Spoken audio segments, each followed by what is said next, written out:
insightful conversation with Chad Hauser, Ashley Kleinert, and our own Tony Fleo. You saw Chad and Ashley during our special live cooking session yesterday with the amazing Cafe Momentum team. And we're grateful to have Chad and Ashley with us again today, discussing the power of public-private partnerships and the phenomenal power that innovative collaborations have for impact.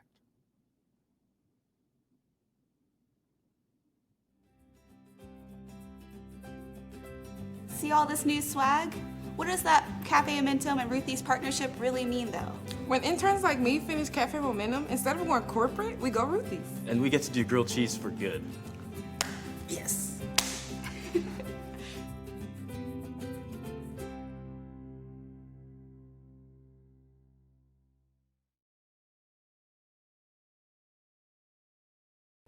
Good morning, everyone. We hope you have been enjoying this exciting week of Big Bang presentations. We are here on Friday, the last day of Big Bang, and our purpose today is to really talk about the intersection of business and philanthropy.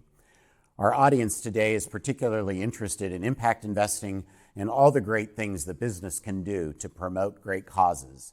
I am so honored to be here with Ashley Kleinert with the Kleinert Foundation and Ruthie's Rolling Cafe. It is an extraordinary project that you have done. Welcome. We're so grateful to you for your support and for being with us today. Thank you. We are also joined by Chad Hauser. Chad Hauser, you know, of CNN hero fame and all kinds of fame.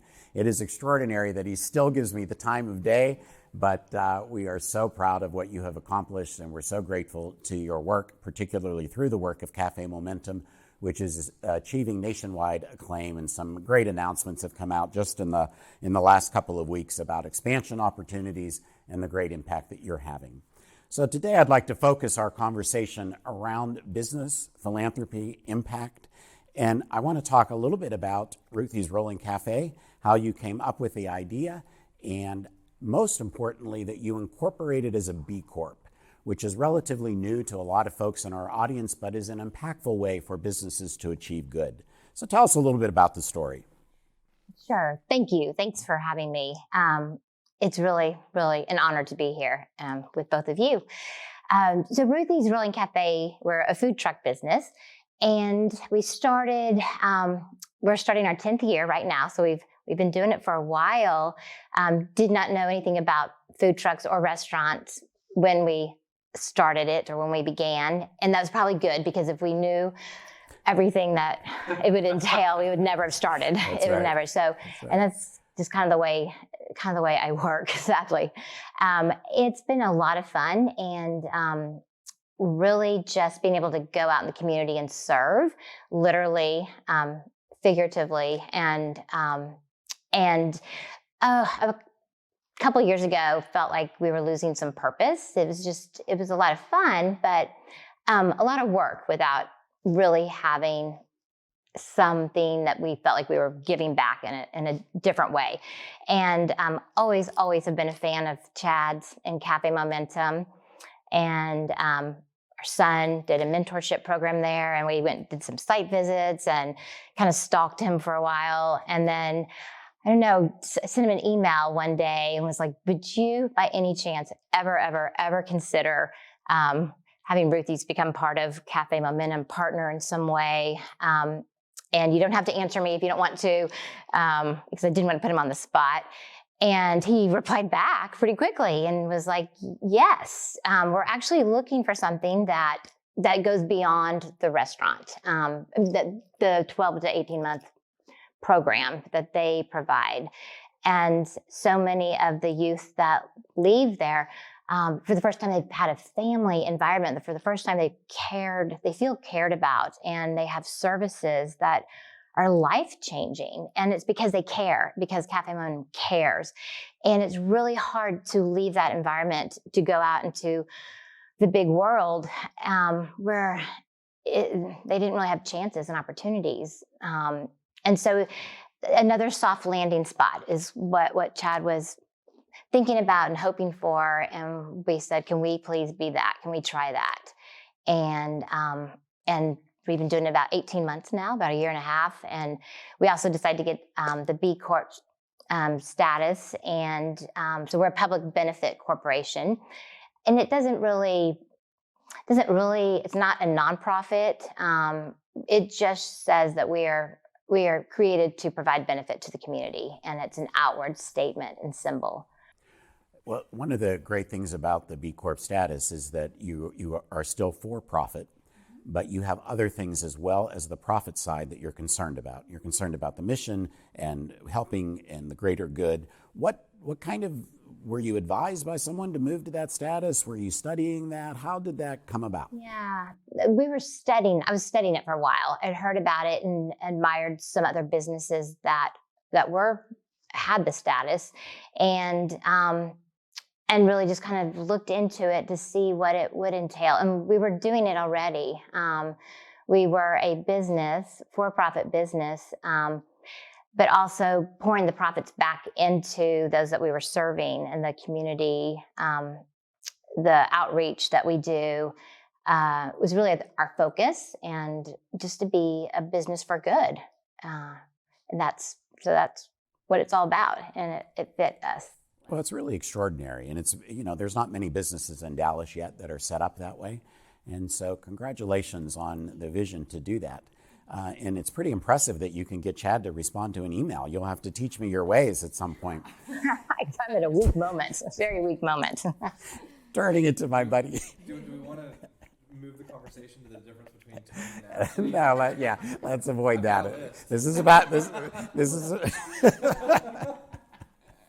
So, Chad, it's so wonderful to always chat with you. And in fact, when I think about it, you've had a longer relationship with bigBANG and Social Venture Partners than I have.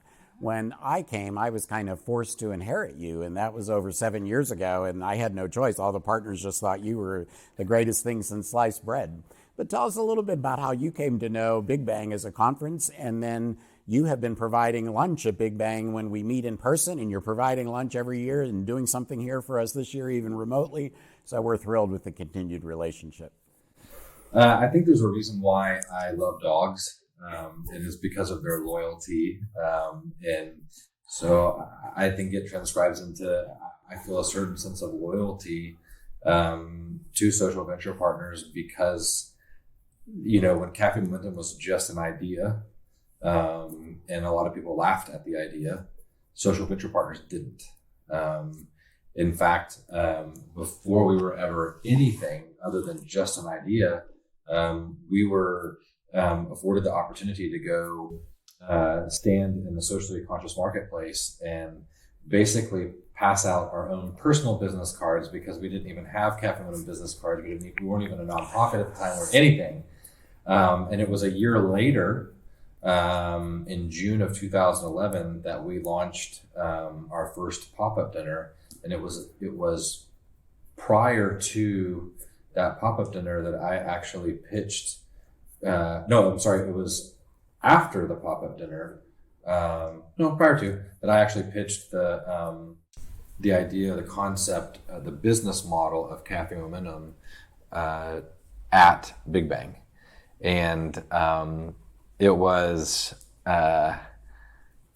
simultaneously the scariest and most validating experience to be in a room full of business leaders that saw business as an opportunity for social good and not profit, saw business as being ethically responsible to be socially good.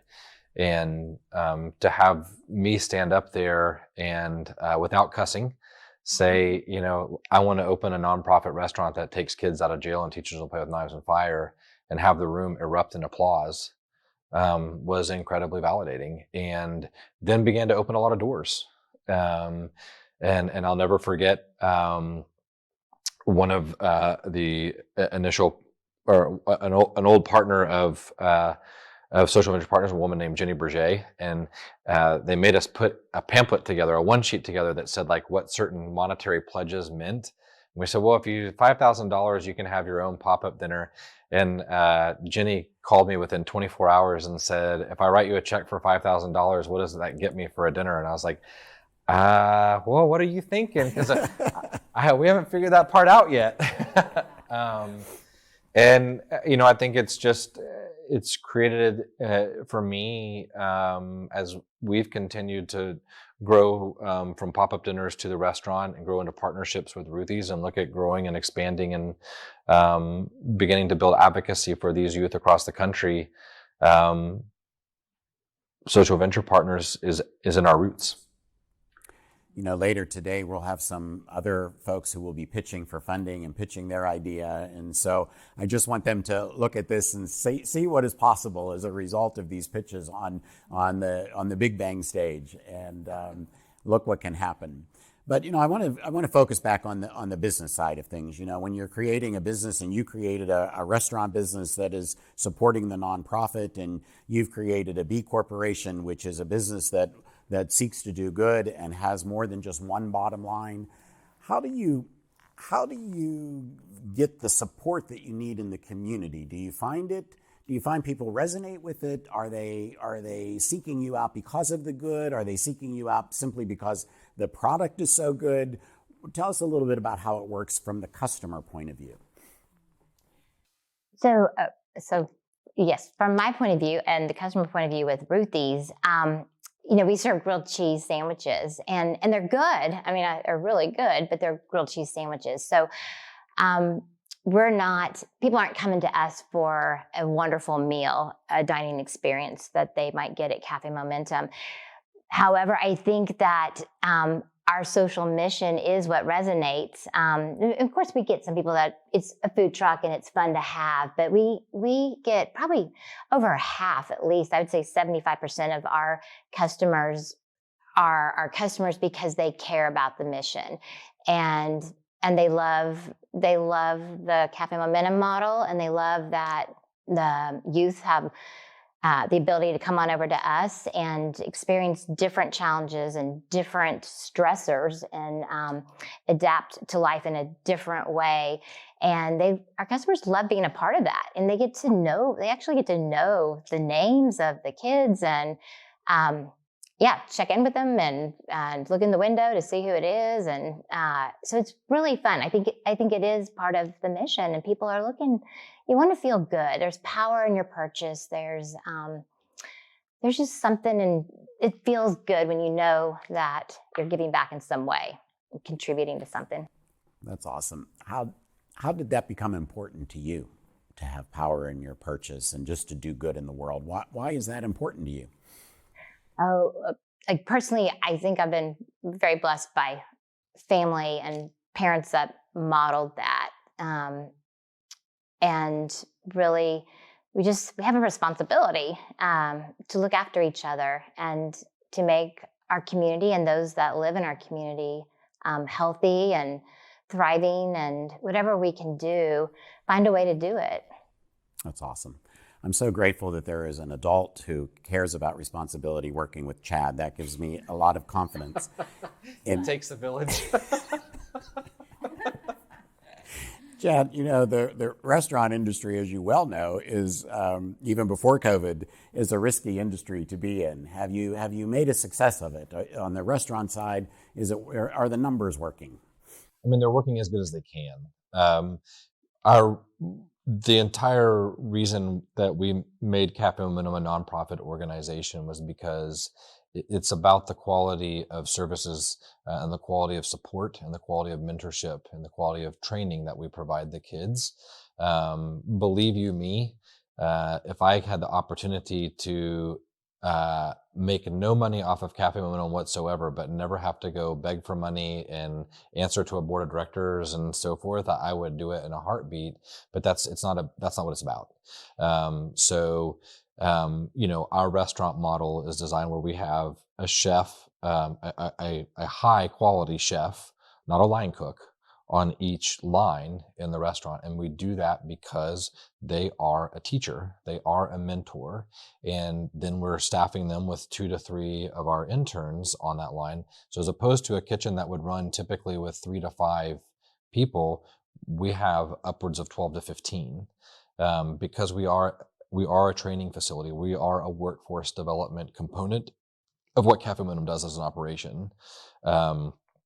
That doesn't mean, however, that we don't focus with a business lens and looking at certain efficiencies, and revenue generation opportunities. So, building out catering, having our Sunday supper concerts, and even, working with Ashley and the Ruthie's team, we produce a lot of the food that goes onto the Ruthie trucks. There are constantly opportunities for us as a model and within the model to have these little enterprises within the model to keep building as much revenue as we can and all, but doing it as efficiently as possible. In fact, during the pandemic, we launched a full retail line, which just got picked up by a couple of local markets that they'll be going into pretty soon. And so you're just teetering on a seesaw a little bit, but trying to keep it even instead of going, one way or another. But the driver behind all of it is the kids and what they want, what they need. I never, ever, ever want to put together a business model that says, I'm sorry, we can't do that for you. I know you need it, but I just can't afford to do it for you. So, Chad, I've been in the restaurant many times and have never been disappointed except on the nights when you're not actually there, believe it or not. And, if you're on the food truck or you're in the restaurant, there's a certain energy that it's just great to be with the founders of a restaurant, right? When you are not able to be there, when you're expanding, how do you keep the culture of what you created? How intentional and deliberate are you being about that? And what are your thoughts about companies building the culture that sustains them across expansion? Well, first of all, I'm no Ashley Kleiner. I do, however, have pictures of her working on the Ruthie's food truck. And very rarely do they let me. Yeah, that's my running joke is the kids now are like, you cook? I'm like, oh, decently. I think culture is everything. Whether it's Ruthie's, whether it's social venture partners, whether it's Cafe Momentum, whether it's any enterprise, culture is everything. And it's incumbent upon me as a leader of the organization to implement all of the tools and resources that can drive culture. So it starts with me and the behaviors that I model, but then it goes into, we do a lot of cultural work and we cross-collaborate with Ruthie's on a lot of cultural work. Whether it's, anti-racism training, whether it's cultural sensitivity training, whether it's de-escalation training, trauma-informed care training, but all the way into even, collaborative activities that we do. So that when I'm not present, I am, because it's no longer about me, it's about a unit of beings, and ultimately it's truly about the kids. I want to talk a little bit about legacy. Now, tell us about the name of the food truck. Why is it named that way? So Ruthie's is named after my grandmother, my late grandmother. Her name was Ruth. And when I was trying to think of a fun name for a food truck that would differentiate itself from like a restaurant catering truck, and something that was genuine and sincere. And to me, it was my grandmother, who was really just such a proper woman, very, very proper, and the funnest person ever. So if she were still living, I know she'd be on that truck hanging out the window and talking to people and probably giving away all the grilled cheese instead of charging for them. And she would love it, I think. And just being able to go out in the community, literally, because we're on wheels, a restaurant on wheels, is really fun. And that's what she would have wanted to do too. She was kind of like a missionary in a way, in the city. I think when you talk about the intersection of business and philanthropy, you can't talk about it without talking about legacy. Either something that you inherited from someone else that you want to make it your own and carry on for the next generations. What legacy do you want to leave? We have grandmother's legacy. What do you want to leave? Well, that's a great question. I don't know if I could put it into words yet, because it's probably, I hope it's greater than what I could imagine. And I love working with youth and sharing and hoping that providing opportunities and connecting people. That's probably the greatest gift that I have, I think, is maybe being a connector and just putting people together and letting them, seeing what they can do together. Not bring their skill set to the table, but watching what happens when others come together and do great things. And that is very obvious in this relationship, right? I want to interject, like what Ashley said, that first sentence completely encompasses who she is as a person. It's so hard to put into words because she's too busy doing it. And I think that that's the most profound part of Ashley, the part that when she emails you, you immediately reply back and like, yes. The answer is yes, because I learned a long time ago, you should always surround yourself by people that are greater than yourself, and that's how you push yourself to be better.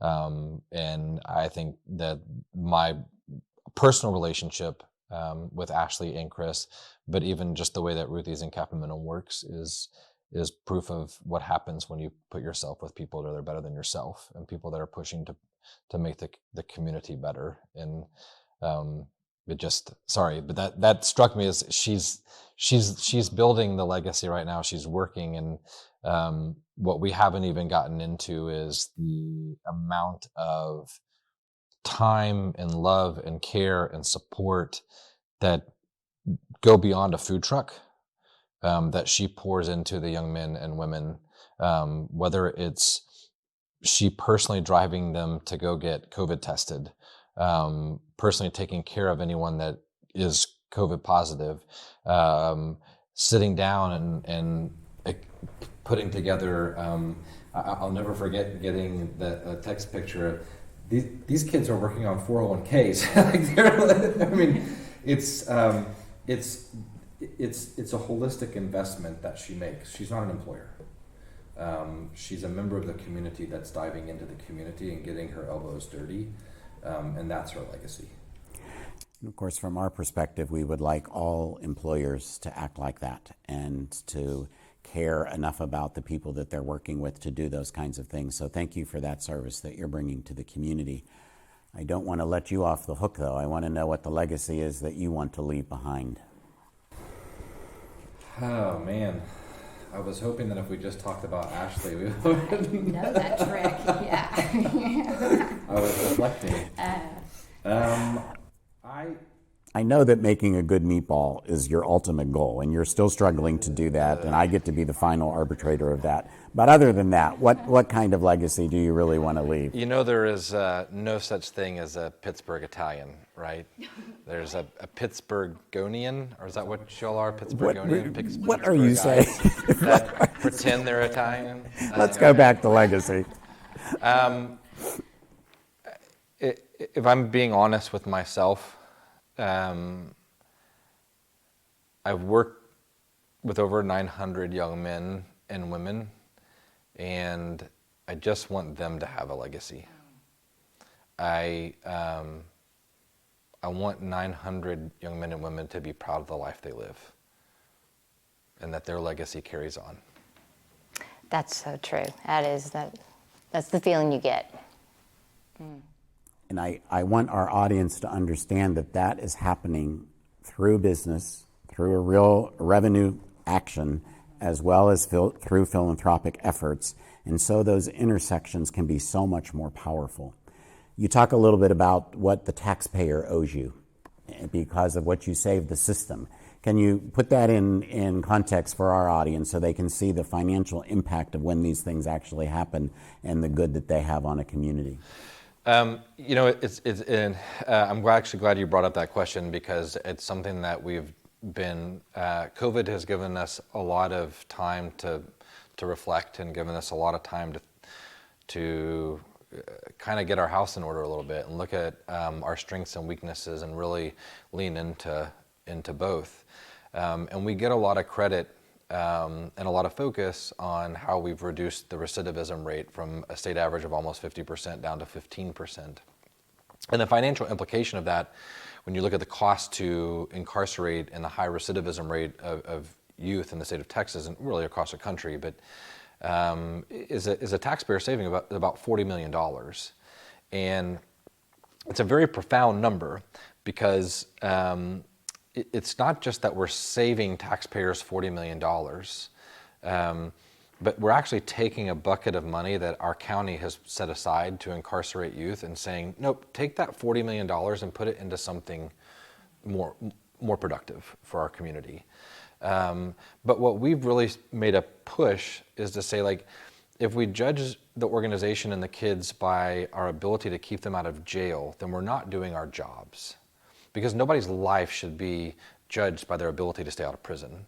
People's lives should be judged by their ability to do great and be great.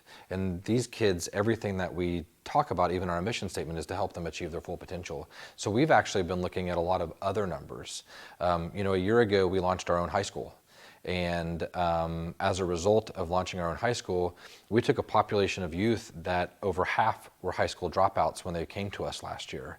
And 100% of them are high school students on track to graduate and or have already graduated, to the point to where I have contraband pictures of Ashley working on the Ruthie's food truck because all of the fellows at Ruthie's are all in college and they had college classes on their first day of class, and she actually had to work the truck because we took a group of kids that had dropped out of high school and are now college students. And there are huge implications now of, instead of thinking about a net negative for our community, of looking at a net positive. Even just the simple idea of, a majority of the kids that we work with come from the 75215 zip code. Well, that has the lowest average household income of any zip code in all of Dallas County at $16,000 a year, just over $16,000 a year. So think about the idea of taking a 16, 17-year-old young man or young woman and paying them, on a scale, an average of $10 an hour, working an average of 30 hours a week. They've doubled their household income. That's transformative, not just for them, but that's transformative for the household. So we've been looking and diving into a lot of numbers of, like, let's start thinking net positive. Like, how does net positive happen? And that's where the strength of a partnership with someone like Ruthie's comes about, because now we're even escalating that into, I don't know if you're aware, but Ashley signs more leases on restaurant spaces than Starbucks does. And so, so it's creating even more and more opportunities for us to, collaboratively even lean in as to, we created a partnership, but watch what happens when that partnership grows. But also, what are those effects then go on into the community beyond just keeping kids out of jail, but training them so they're managers and building their confidence. One young man is bound and determined to start his own clothing line, and I'm telling you right now that the borders between confidence and arrogance that he has in having worked on the truck. You can relate to that. Is because I know you. And here we go again. But I think that these are impacts that aren't singular and they become generational. And I think that's one of the things. Forget $40 million. What happens when you're breaking generational cycles and obliterating them and turning them into new cycles? You have first generation high school graduates, and then they have the confidence of the world. It's contagious, and then it's so fun partnering with them because you get to see the fruits of all the labor that you did and that foundation that was created for them, and the way they just soak it in, and then they come to us, and then we didn't work with them before. We get them 12 to 18 months later, and they're amazing. They're absolutely incredible and full of confidence, and now in college. That's what blows me away. We have one that was just accepted into UT Southwestern a nursing program there. Brilliant. Wants to be a nurse. And we have a clothing designer, as you know, and a hopeful architect. They have dreams, and it's, as you would say, the first chance. It's not their second chance, it's their first chance. It's really extraordinary. In our last few minutes, Ashley, what advice would you give to other business owners about this work? Just do it. Just do it. Get your hands messy, dirty. I I don't know what I'm doing. I mean, I really don't know what I'm doing. I'm hanging on Chad and what they're doing. Find something, find an organization or a business that you're interested in that you jump into, and figure out a way to involve the community or serve others in some way. There's so many non-traditional ways. Like, you're teaching them to play with fire and knives, and we teach them to drive big trucks, and like just bizarre things that happen. You can use whatever you're doing, even a food truck, to be part of the community. That's pretty extraordinary. And as a community, we are very grateful to you for just getting in there and not knowing what you're doing, because it's making a huge, huge difference. So thank you. Thank you. And thank you for being with me today. I appreciate it so much, and for all that you do for the community. Chad, what would you like the community to know about your work? What would you like them to do? You have a big announcement or anything you want to share, or you want to talk about what's coming up next? This is your chance.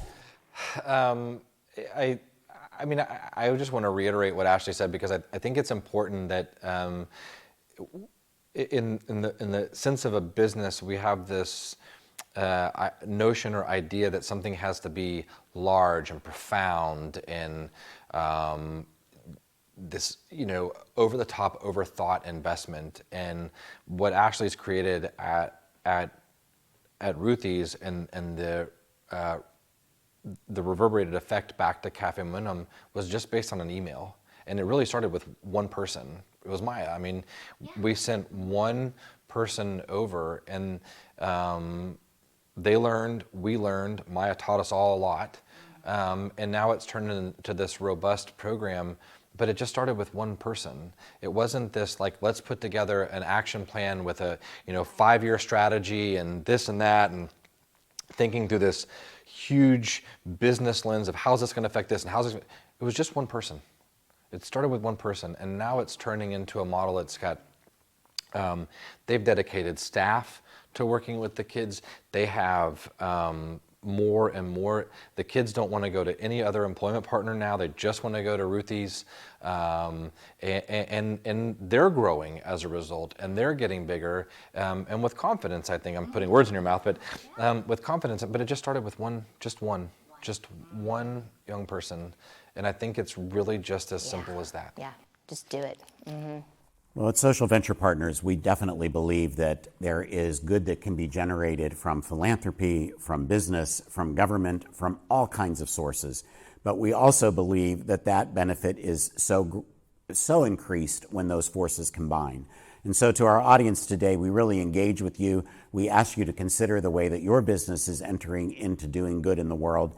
And if you need any help or advice, we have great advisors to help you, and Social Venture Partners stands ready to do the same. We hope that you enjoy the rest of the day. We hope that Big Bang Week was a smashing success for you, and we are grateful always for your participation in the work that we do in our community. Thank you. Wow. Ashley, Chad, your collaboration has already made such an impact in North Texas. We're excited to see it continue. From that conversation, shifting our paradigms for how business, capital, communities, and the public and private sectors can collaborate is essential if we're to create real systemic change. And we're very glad that you took the time for this conversation as a part of Big Bang 2020. A special thanks to the Kleinert Foundation for all of your support throughout this week. For everyone joining us